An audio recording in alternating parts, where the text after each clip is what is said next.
Before COVID, we could all sneeze anywhere and everywhere, and what we got from the world was pure love. Everyone would go, bless you, bless you, bless you. It was so beautiful. And you could just sneeze anywhere and you just receive love. Mm-mm.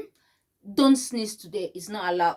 Don't sneeze in the bus, don't sneeze in the train. If you are a woman and you've got your handbag and you want to sneeze, just take your head and put it in your handbag before sneezing.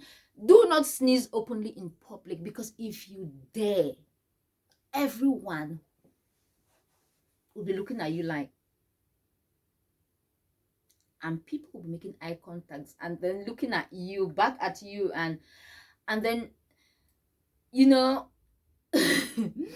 So I don't know. I don't know. Things have really changed. So if you don't even get a single bless you anymore, try it. Sneeze in public.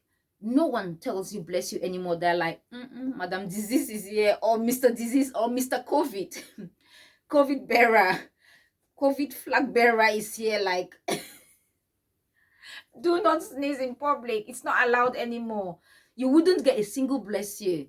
You'd get people like start moving away from you, like, Madam COVID is here. No more sneezing in public. Guys, that's all I've got for you today. Have a fabulous week and all the best. Bye for now.